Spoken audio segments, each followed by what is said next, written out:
মুসলমানদের একটাই স্বপ্ন ছিল, মুসলমানদের হৃদয়ে একটাই আকাঙ্ক্ষা ছিল, অনেক খেতে হবে, অনেক পড়তে হবে, অনেক টাকার মালিক হতে হবে, অনেক ক্ষমতার মালিক হতে হবে।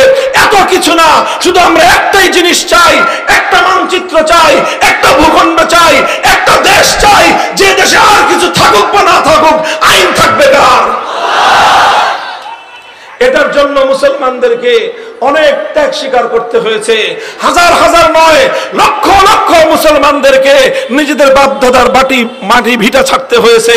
লক্ষ লক্ষ মুসলমান বাপদাদার ভিটা ছেড়েছে, নিজের সারা জীবনের অর্জিত সম্পত্তি ছেড়ে রাস্তার ফকির ভিখারিতে পরিণত হয়েছে। অসংখ্য অগণিত মুসলমান রাস্তায় নিজের সন্তানদেরকে শহীদ হতে দেখেছে। অসংখ্য অগণিত মুসলমানের রক্ত দিয়ে গোটা ভারত উপমহাদেশ রঞ্জিত হয়ে গিয়েছে। মুসলমানরা জীবন দিতে রাজি হয়েছে, শাহাদাত বরণ করতে রাজি হয়েছে, সন্তান হারাতে রাজি হয়েছে, সম্পদ হারাতে রাজি হয়েছে, দেশ হারাতে রাজি হয়েছে। কিন্তু মুসলমানরা একটা ভূখণ্ড চেয়েছিল, যেই ভূখণ্ডে আইন হবে আল্লাহর, সংবিধান হবে আল কোরআন। সবচেয়ে বড় গৌরবের কথা, সবচেয়ে বড় গৌরবের কথা আমাদের জন্য, এবং সবচেয়ে বড় হৃদয় বিদারক কথা, মর্মান্তিক কথা আমাদের জন্য, সেটা হলো এই আল কোরআনের সমাজ গড়বার জন্য, আল্লাহর আইনের একটা রাষ্ট্র এবং দেশ গঠন করার জন্য ভারত উপমহাদেশের অনেক মুসলমানরাই ত্যাগ স্বীকার করেছে। সেই পাঞ্জাবের মুসলমানরা রক্ত দিয়েছে, সেই সীমান্ত প্রদেশের মুসলমানরা রক্ত দিয়েছে, সেই বেলুচিস্তানের মুসলমানরা ত্যাগ স্বীকার করেছে। লাহোর থেকে করাচি পর্যন্ত অনেক মুসলমান অনেক ত্যাগ আর কোরবানি স্বীকার করেছে। তবে ইতিহাস সাক্ষী, গোটা ভারতবর্ষে সবচেয়ে বেশি ত্যাগ আর কোরবানি যে জাতি স্বীকার করেছে, সবচেয়ে বেশি ত্যাগ এবং কোরবানির নজরানা যে জাতি পেশ করেছে, সে জাতির নাম হলো বাংলাদেশের মুসলিম জাতি। পাঞ্জাব এবং পশ্চিম পাকিস্তানি খান পাঠানরা ইসলামী রাষ্ট্রের জন্য অত রক্ত দেয় নাই, আমার বাংলার মুসলমানরা ইসলামী রাষ্ট্রের জন্য যত রক্ত দিয়েছে। আমার বাপদাদারা, আপনার বাপদাদারা, এটা তো আসমান থেকে নেমে এসে কেউ রক্ত দেয় নাই, আসমান থেকে নেমে এসে কেউ জীবন দেয় নাই। জীবন দিয়েছে আপনার বাবা, জীবন দিয়েছে আপনার দাদা, আমার দাদা বাপদাদা, আমাদের পূর্বপুরুষরাই এই জমিনে ছিল, এবং তারাই আল্লাহর জমিনে ইসলামী হুকুমত বাস্তবায়ন করার জন্য এই ত্যাগ আর কোরবানিগুলো স্বীকার করেছে। হে মুসলমান, দুঃখ আর আফসোস লাগে, যেই দাদা আল্লাহর দ্বীনের জন্য, কোরআনের জন্য জীবন দিয়ে গেছে, আর তার নাতি আজকে আল্লাহর কোরআনকে উৎখাত করার জন্য ধর্মনিরপেক্ষতার রাজনীতি করো। লজ্জা থাকা দরকার তোমার, লজ্জা থাকা দরকার তোমাদের। তোমার বাবা রক্ত দিয়েছিল আল্লাহর কোরআনের জন্য, আর তুমি রাজনীতি করো আব্রাহাম লিঙ্কনের আদর্শের। তোমার পূর্বপুরুষরা রক্ত দিয়েছিল নবী মুহাম্মদ আরবির আদর্শের জন্য, আর তুমি রাজনীতি করো কার্ল মার্কস, মাও সেতুং, লেনিনের জন্য। কচু গাছে গলায় গলায় দড়ি দে। মুসলমানদের জন্য এর চেয়ে দুঃখজনক, এর চেয়ে অপমান এবং লাঞ্ছনার কিছুই হতে পারে না। আর আমাদের পূর্বপুরুষরাই রক্ত দিয়েছিল। আমাদের বাড়ির পাশে ছিল কলকাতা, এই কলকাতাকে আমরা লাথি মেরেছি, দিল্লিকে আমরা 14 তালাক দিয়েছি। আমার বাংলাদেশের চতুর্পার্শ্বে ভারত, এই ভারতকে আমরা ত্যাগ করেছি, ওদের সঙ্গে সম্পর্ক ছিন্ন করে 2000 মাইলের দূরত্বে, 2000 মাইলের দূরত্বে সেই পশ্চিম পাকিস্তানি খান পাঠানদের সঙ্গে আমরা হাতে হাত মিলিয়েছিলাম। কারণ ওই খান পাঠানদের সঙ্গে আমাদের আলাদা আলগা কোনো পীড়িত ছিল না, কোনো খাতিরও ছিল না।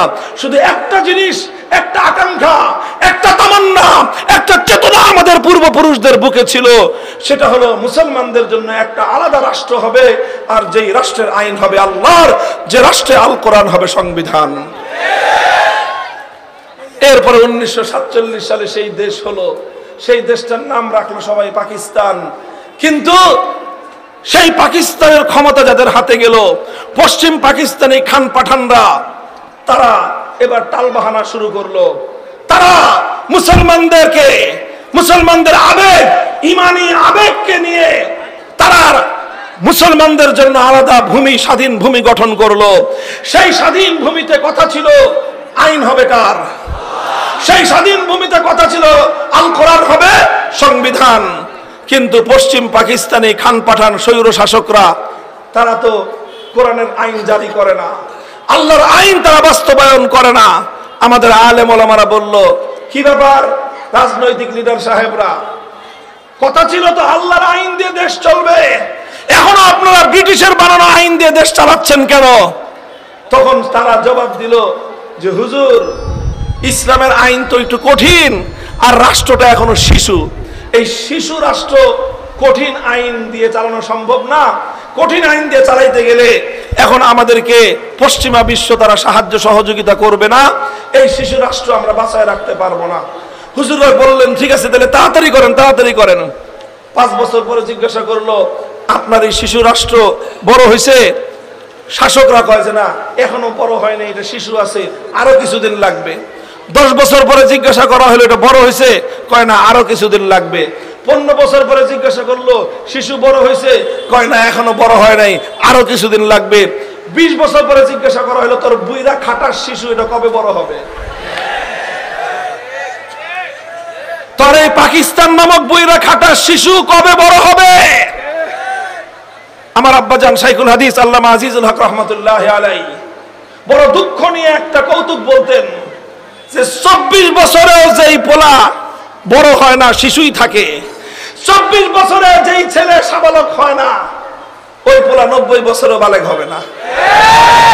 আরে ভাই, 24 বছরের একটা ছেলে শিশু থাকে না? 24 বছরে আবু সাইদ জন্ম হয়।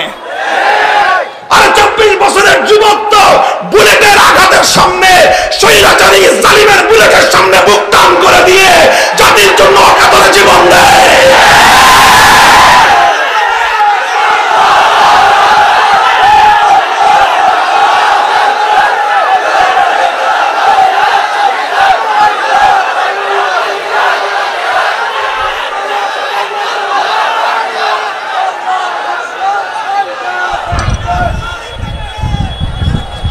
বছর হয়ে গেল, পাকিস্তান নামক এই খাটাস এই পোলার কি হয় না? আরে কি হয় না? বড় হয় না। কয় হুজুর, কোরআনের আইন দিতে আরো সময় লাগবে। হুজুররা বললেন যে যেই পোলা 24 বছরও সাবলক হয় নাই, এইরকম অকর্মণ্য পোলা আমাদের প্রয়োজন নাই। ভেঙে টুকরো করে দাও পাকিস্তান। এদেশের মানুষ স্বাধিকারের আন্দোলনে আন্দোলন করার জন্য, স্বাধিকারের জন্য তারা মাঠে নামলো। সেই সময় একজন নেতা, যিনি 1947 সালে মুসলিম লীগ করতেন, 1947 সালে তিনিও জাতির সঙ্গে ওয়াদা করেছিলেন যে দেশে যদি মুসলমানদের আলাদা রাষ্ট্র হয়, কোরআনের শাসন হবে। সেই নেতা 70 সালে এসে বললেন যে আপনারা আমাকে ভোট দেন, আপনারা ভোট দিলে আপনি কি করবেন? তিনি ওয়াদা করলেন, প্রতিশ্রুতি দিলেন যে আমি পাশ করলে, আমার দল ক্ষমতায় গেলে কোরআন সুন্নাহ বিরোধী কোনো আইন করব না। জানতে চান সেই নেতার নাম? সেই নেতার নাম শেখ মুজিবুর রহমান। তিনি তার জীবনে 2টা পুণ্যময় কাজ করেছিলেন, বড় বড়। একটা হলো 1947 সালে মুসলমানদের জন্য আল্লাহর কোরআনের আইন দ্বারা শাসিত একটা দেশ গঠন করার জন্য মুসলিম লীগ করেছিলেন। আরেকটা জীবনের সবচেয়ে মহৎ এবং নেক কাজ করেছিলেন, 1970 সালে তিনি ওয়াদা করেছিলেন, নৌকা মার্কায় ভোট দাও, আওয়ামী লীগ ক্ষমতায় গেলে আমরা কোরআন সুন্নাহ বিরোধী কোনো আইন করব না। আপনাদের বিশ্বাস হইতেছে কথাটা? এটা ইতিহাসে জ্বলন্ত আছে। বাংলাদেশের স্বাধীনতার দলিল পড়েন, 1970 সালে আওয়ামী লীগের যে নির্বাচনী ইশতেহার ছিল, সেখানে স্পষ্ট ভাষায় অঙ্গীকার করা হয়েছে কোরআন সুন্নাহ বিরোধী আইন করা হবে না। মানুষ সিল মারলো, জনমের মারা বাক্স ভরে উপচায় পড়লো সিল। নিরঙ্কুশ সংখ্যাগরিষ্ঠতা তিনি পেলেন, কিন্তু পশ্চিম পাকিস্তানিরা ক্ষমতা হস্তান্তর না করে 25শে মার্চ বাংলাদেশের মানুষের উপর ভয়াল কালো রাতে নির্বিচারে হত্যাযজ্ঞ চালালো। 26শে মার্চ কালুরঘাট থেকে স্বাধীনতার ঘোষণা দেওয়া হলো। 9 মাস মুক্তিযুদ্ধ চলল। 16ই ডিসেম্বর 71 সাল বাংলাদেশ স্বাধীন হলো। আর এই গোটা সময়টা শেখ মুজিবুর রহমান সাহেব পাকিস্তানে বন্দী ছিলেন। এরপরে তিনি সেখান থেকে মুক্তি পেয়ে তিনি গেলেন লন্ডনে। এরপরে ওনার সঙ্গে ভারতের প্রধানমন্ত্রী তৎকালীন শ্রীমতী ইন্দিরা গান্ধীর যোগাযোগ হলো। ইন্দিরা গান্ধী শেখ মুজিবুর রহমান সাহেবকে বলে দিলেন বাংলাদেশে যাও, যে সে দেশে কেমনে দেশ চালাইবা জানো? কেমনে? আমি যেমনে বলে দিব। শুধু তাই, এটা ইতিহাসের কথা, আমার মুখের কথা নয়। তিনি একটা চিরকুট একটা কাগজের মধ্যে 4টা মূলনীতি লিখে দিলেন, যেই 4টা মূলনীতি ভারতের সংবিধানের মূলনীতি। বলে দিলেন ভারতে যেভাবে সংবিধান, সেই ভারতের ইন্ডিয়ার মতো সংবিধান তুমি বাংলাদেশে রচনা করবা। তিনি আসলেন 72 সালে সংবিধান তৈরি করলেন, যেই সংবিধানের মধ্যে 70-এর জাতীয় নির্বাচনের আগে তিনি জাতির সঙ্গে যে অঙ্গীকার করেছিলেন, যেই ওয়াদা করেছিলেন, সেই ওয়াদা ভঙ্গ করে সেই ভারতের মতো করে ইসলাম বিরোধী, ঈমান বিরোধী, ধর্মনিরপেক্ষতা, কুফরি মতবাদ সহ ধর্মনিরপেক্ষতাবাদ, জাতীয়তাবাদ, গণতন্ত্র এবং সমাজতন্ত্রের মতো কয়েকটা কুফরি মূলনীতির ভিত্তিতে তিনি বাংলাদেশের সংবিধান তৈরি করলেন। এখানে ক্ষান্ত নয়, তিনি যেখানে কথা ছিল কোরআন সুন্নাহর বিরুদ্ধে কোনো আইন করবেন না, সেখানে তিনি আইন করলেন কি? এদেশে ইসলামী রাজনীতি চলবে না। তিনি আইন করলেন, আইন করে সমস্ত ইসলামী দলগুলোকে, যারা আল্লাহর জমিনে আল্লাহর দ্বীন বাস্তবায়ন করতে চায়, যারা আল্লাহর জমিনে আল্লাহর কোরআনের শাসন বাস্তবায়ন করতে চায়, সে রাজনীতিকে তিনি নিষিদ্ধ করলেন। আর এর মাধ্যমে 70 সালে যে নেক কাজটা করেছিলেন, ভালো কাজটা করেছিলেন, ওয়াদা করেছিলেন, সেই ওয়াদার সঙ্গে স্পষ্ট বিশ্বাসঘাতকতা, গাদ্দারি করলেন।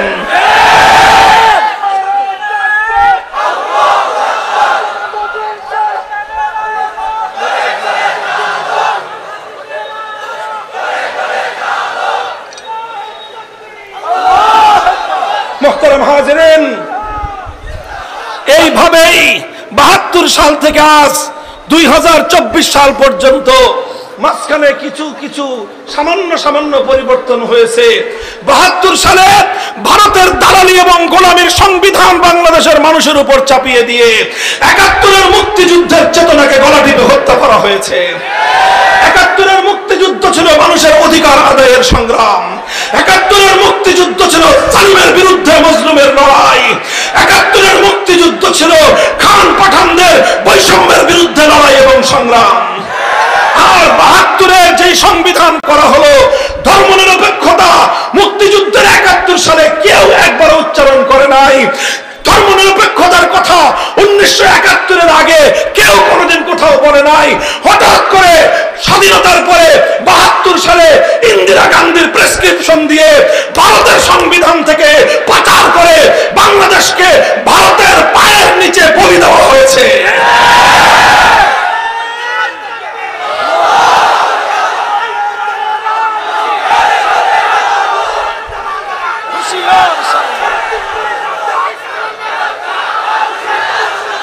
মুহতারাম হাজিরিন, কথা শুনেন।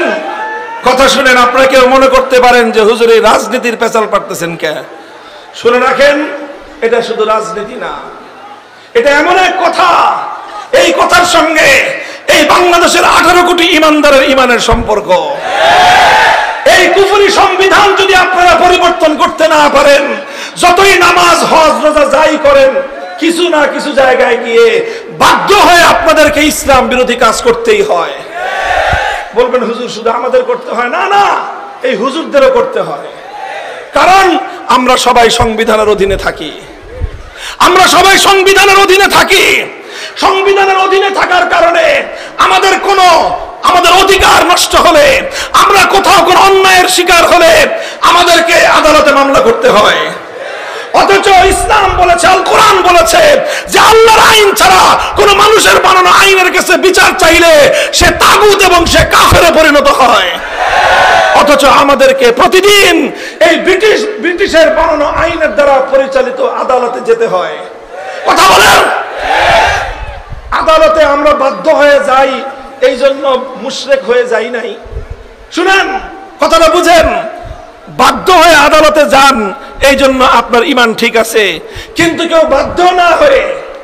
কেউ যদি বাধ্য না হয়ে অযথাই মানব রচিত আইনের কাছে বিচার চায়, স্পষ্ট ফতোয়া, সে বেঈমানে পরিণত হয়েছে, সে মুরতাদ হয়ে গিয়েছে। কারণ সে আল্লাহর আইন বাদ দিয়ে সে বাধ্য না হয়েও মানব রচিত আইনের কাছে সে বিচার চেয়েছে। এবার বলেন, আমাদের যারা আমরা 5 ওয়াক্ত নামাজ পড়ি, আমরাও কি পরিপূর্ণ ঈমান নিয়ে থাকতে পারতেছি?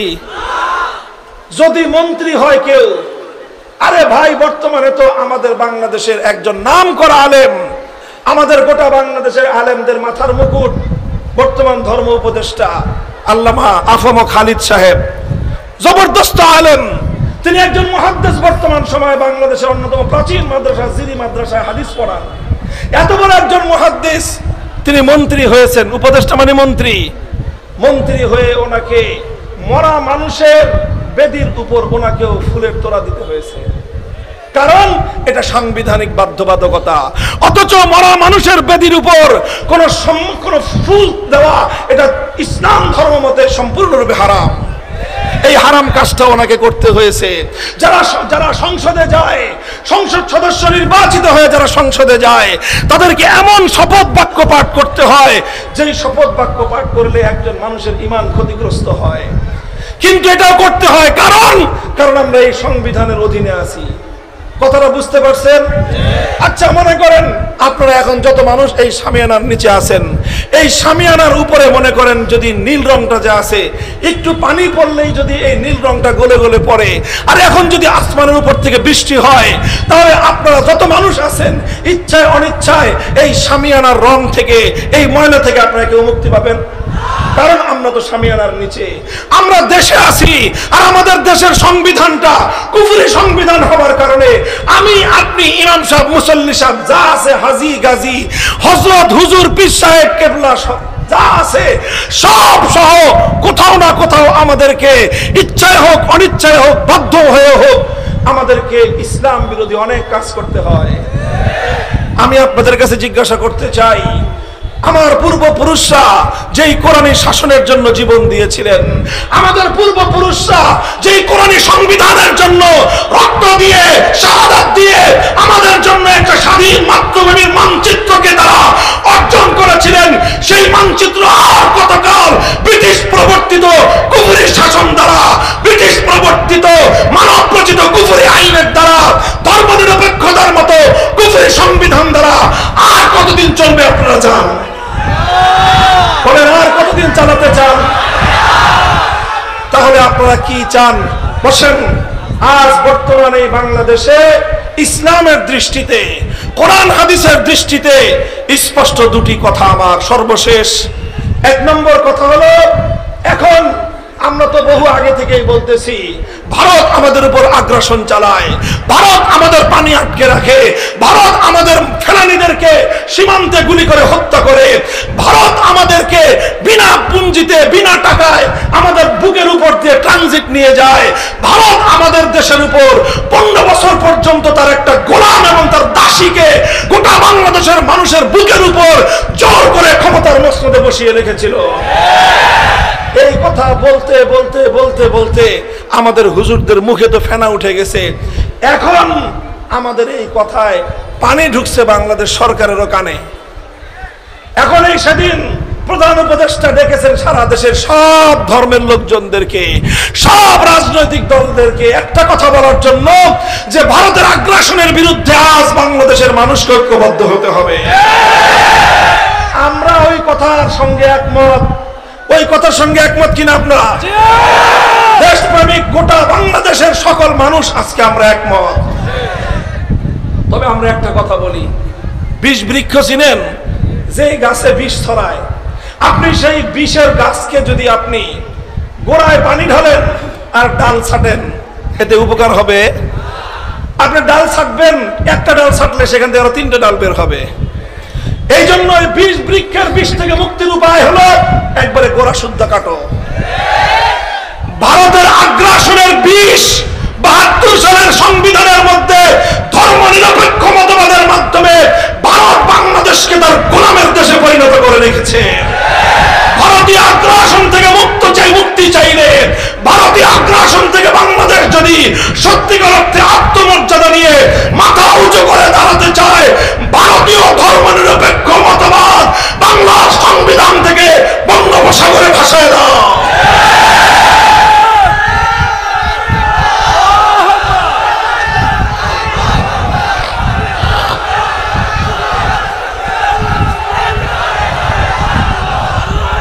আপনারা কথা বুঝেছেন আমার?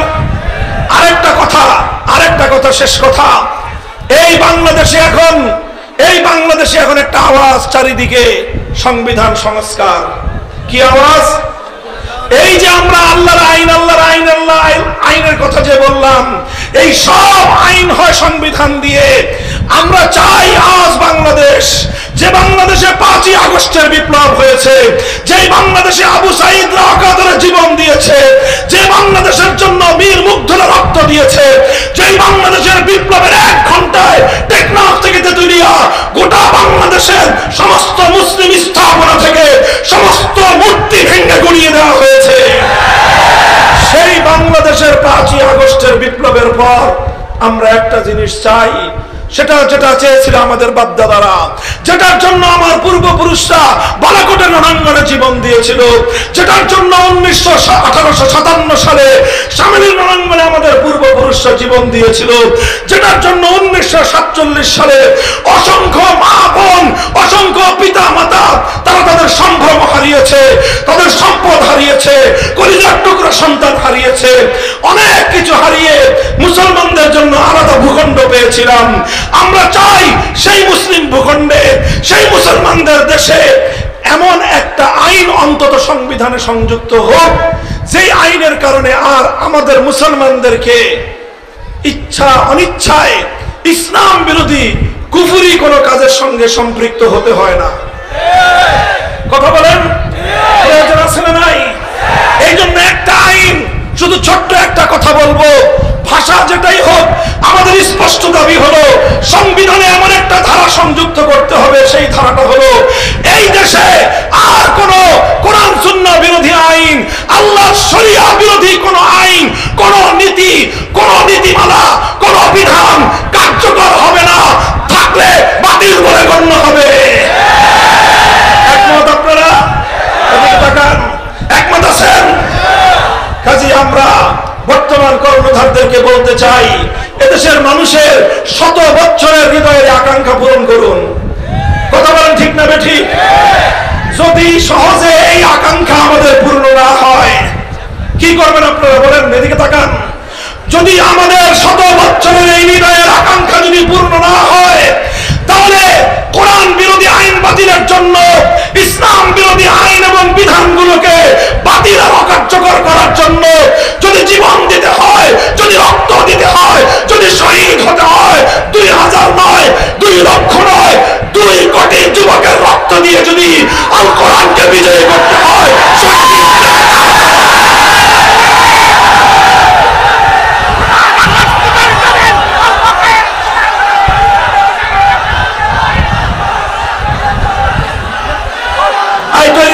ইনশাআল্লাহ দেখা হবে রাজপথে, শহীদের ঈদগাহে মিলিত হব। আমার এই পবিত্র মাতৃভূমিকে আজ হোক কাল হোক আল কোরআনের বাংলাদেশ গড়েই আমরা ক্ষান্ত হব। হয়তো খেলাফত, হয়তো খেলাফত, হয়তো খেলাফত। প্রস্তুত হও। এখন আর শুধু মাদ্রাসার ছাত্ররা না, প্রত্যেকটা বিশ্ববিদ্যালয়ে তাওহীদের পক্ষে, খেলাফতের পক্ষে, স্কুল কলেজ ইউনিভার্সিটির ছাত্ররা জীবন দেওয়ার জন্য তৈরি হচ্ছে। আমার রাখতে পারবো না ইনশাআল্লাহ। ইসলাম হবে দেশের চূড়ান্ত গন্তব্য। নাসরুম মিনাল্লাহি ওয়া ফাতহুন করিব ওয়া আখিরু দাওয়ানা আলহামদুলিল্লাহি রাব্বিল আলামিন। ওয়াসসালামু আলাইকুম ওয়া রাহমাতুল্লাহ।